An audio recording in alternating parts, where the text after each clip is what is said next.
In the summer of 1888, one man brought the entire city of London to its knees. 5 women were slaughtered in the streets of Whitechapel. Throats slashed so violently their heads were nearly severed. Bodies ripped open with cold surgical precision. Organs carefully removed. Pieces taken away as trophies. The killer didn't hide in the shadows. He openly mocked the police and the public. He sent taunting letters. He mailed half a human kidney and bragged that he fried and ate the other half. He operated for just a few months, and then vanished into the fog forever. For 137 years, detectives, journalists, historians, and amateur sleuths have tried to unmask him. More than 100 suspects named. Hundreds of books written. Countless theories. But zero confirmed answers. This is the true, brutal story of the most notorious and most famous serial killer in human history, Jack the Ripper. This is the Brutal Files.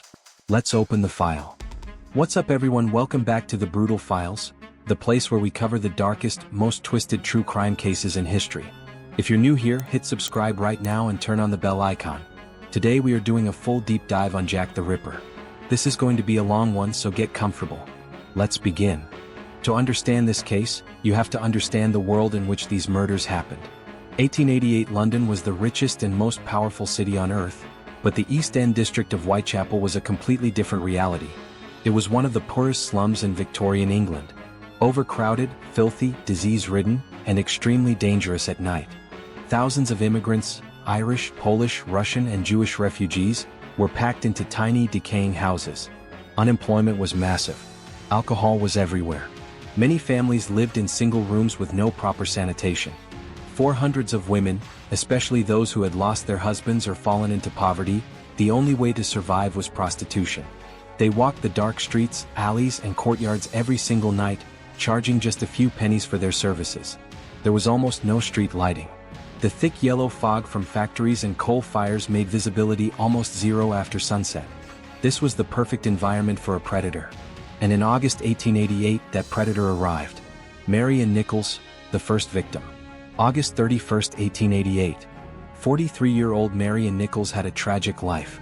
She had 5 children, but her marriage broke down due to her husband's alcoholism and her own struggles. She had been living in workhouses and sleeping on the streets. On the night of her murder, she had been drinking. At 3:40 a.m., her body was found in Bucks Row by a cart driver.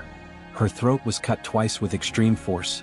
The cuts were so deep her head was barely attached to her body. Her abdomen was slashed open from the pelvis to the ribs. Parts of her intestines were exposed. The police surgeon who examined her said the killer showed clear anatomical knowledge and had used a very sharp, long-bladed knife. Very little blood was found at the scene, suggesting the killer attacked her quickly while she was lying down and controlled the bleeding efficiently. This was the beginning. Annie Chapman, second murder. September 8, 1888, just 9 days later. Annie Chapman, 47, was also a mother who had lost everything. Her husband died and she turned to the streets. She was known to be kind and well-liked among the locals. Her body was discovered at 6 a.m. in the backyard of 29 Hanbury Street. Throat cut in the exact same brutal style. Abdomen completely opened. Intestines pulled out and placed over her right shoulder. Her uterus and parts of her bladder were removed with professional skill and taken away by the killer. The doctor estimated that all the mutilation was completed in less than 15 minutes in almost total darkness. The killer was clearly becoming more confident and more vicious. The double event, September 30, 1888. This single night pushed London into pure panic. First murder. Elizabeth Stride, 44 years old. She was found in Dutfield's yard with her throat cut from left to right. However, the killer was probably interrupted by a witness or a passing carriage, so he couldn't complete his usual mutilations. Furious at being disturbed, he struck again within the hour. Catherine Eddowes, 46 years old. Found in Mitre Square. This murder was far more savage. Her face was slashed multiple times, almost beyond recognition. Part of her nose and ear were cut off. Her abdomen was ripped open. Her left kidney and uterus were expertly removed. The killer took a large piece of her blood-soaked apron with him. 2 brutal murders in less than 1 hour. The newspapers exploded with fear. Mary Jane Kelly, the most horrifying. November 9, 1888. 25-year-old Mary Jane Kelly was the youngest and the only victim killed indoors. She had a room in Miller's Court. Because the killer had privacy and time, this murder reached a completely new level of brutality. When police finally broke into the room the next morning, they were shocked beyond words. Mary's throat was cut so deeply it reached her spine. Her face was hacked and completely unrecognizable. Her abdomen was emptied out. Her heart was missing, taken away. Her breasts were cut off. Skin was peeled from her thighs and legs. Organs were arranged around the room, some under her head, some on the table. This was no longer just killing. This was extreme sadistic rage and hatred. What separated Jack the Ripper from other killers of that era was his arrogance. He began sending letters to the police and central news agencies. The most famous was the Dear Boss letter, received on September 27th. In this letter he first used the name Jack the Ripper. He wrote, "Dear Boss, I keep on hearing the police have caught me but they won't fix me just yet. I am down on whores and I shan't quit ripping them till I do get buckled." He even promised to cut off his next victim's ears, something he partially did to Catherine Eddowes. Then came the From Hell letter on October 16th, sent to the head of the Whitechapel Vigilance Committee.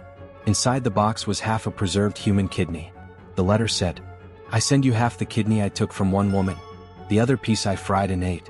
It was very nice."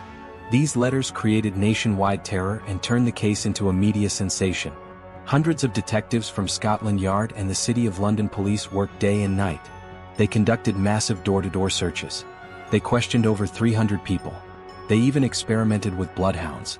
But they were working with 19th century tools. No fingerprints, no DNA, no CCTV. Poor communication between police forces, and terrified locals who didn't trust the police. The pressure became so intense that the Commissioner of the Metropolitan Police, Sir Charles Warren, was forced to resign. The killer simply disappeared after November 1888. Some believe he died, moved away, or was locked up in an asylum without anyone knowing. Over the decades, more than 100 people have been named as possible Jack the Ripper. The main ones are Montague John Druitt, a barrister and school teacher with knowledge of surgery. He died by suicide shortly after the last murder.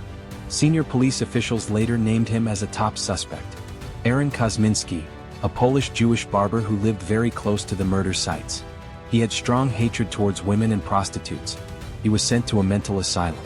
In 2019, DNA evidence from a shawl linked to Catherine Eddowes pointed towards him, but many experts still debate the reliability. Michael Ostrog, a Russian doctor and violent criminal who had been in and out of asylums.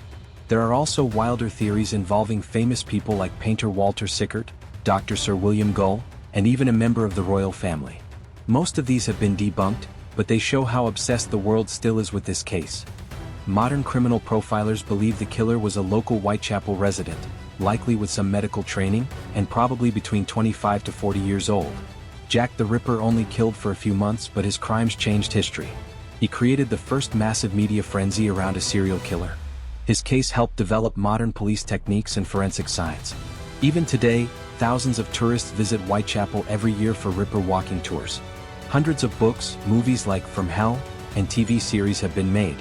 The mystery remains completely unsolved. So now I want to hear from you. Who do you believe was Jack the Ripper? Aaron Kosminski? Montague Druitt? Or someone completely different? Drop your theory in the comments section.